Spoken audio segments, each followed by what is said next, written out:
Hey guys, welcome back to the channel. Friends, ఇప్పుడు మీరు చూస్తున్న ఆకుకూర పేరు గురుగాకండి. మేమైతే అలానే అంటాము ఆంధ్రాలో. పైన కనిపిస్తున్న వైట్ కలర్ ఫ్లవర్స్ గురుగు పూలు అంటాము. సో వాటిని అయితే కర్రీ చేసుకోకూడదు, అవి తుంచేసి కాడలతో సహా ఇలా అయితే మనము 3 times వాష్ చేసుకొని పక్కన పెట్టుకోవాలి. తర్వాత ప్రెషర్ కుక్కర్లో ఈ ఆకును వేసి తర్వాత కొంచెం చింతపండు, అలాగే మిరపకాయలు, పచ్చి టమోటాలు వేస్తున్నాను.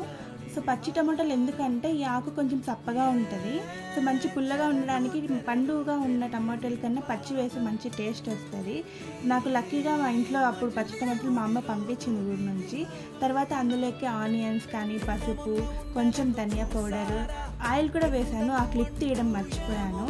తర్వాత ఏంటంటే మసాలా పొడి ఇంట్లో చేస్తుంది మా అమ్మమ్మ. సో ఆ మసాలా పొడి ఈ దీంట్లోకే కాదు, నేను అన్ని పప్పుల్లోకి యూజ్ చేస్తాను. సో ఆ మసాలా పొడి అయితే కొంచెం వేసుకుంటున్నాను. తర్వాత కల్లుప్పు, సాల్ట్ కూడా వేసుకోవచ్చు, కానీ కల్లుప్పు అయితే మంచిగా ఉంటుంది. తర్వాత ఎక్కువ వాటర్ పట్టదు దీనికి, ఎందుకంటే మనం ఆకుకూర కందిపప్పు లేకుండా చేస్తాం కదా. సో గట్టిగా రావడానికి వాటర్ కొంచెమే వేస్తున్నాను. తర్వాత మెయిన్ ఇంగ్రీడియంట్ ఈ పల్లీలు అనమాట. ఏ పప్పులకి మేము పల్లీలు యూజ్ చేయం, కానీ గురుగాకు పప్పులకి పల్లీలు పచ్చి ఉంటే బాగుంటుంది. కానీ నా దగ్గర పచ్చి లేకపోవడంతో మామూలు పల్లీలే నేను ఒక 4 hours నానబెట్టుకొని ఉడకపెట్టుకున్నాను.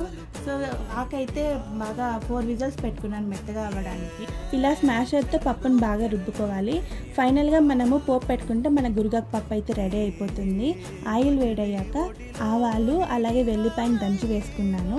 ఎండుమిర్చి, కరివేపాకు, అలాగే ఆనియన్స్ని కూడా బాగా ఫ్రై చేసుకోవాలి.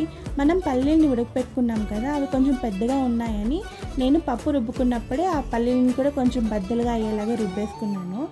ఆనియన్స్ ఫ్రై అయిపోయిన తర్వాత మనం రుబ్బుకున్న పప్పుని, ఆకుకూరని అలా మొత్తం మిక్స్ చేసుకుంటే మన గురుగాకు పప్పు రెడీ అయిపోయింది. ఇది చాలా టేస్టీగా ఉంటుంది.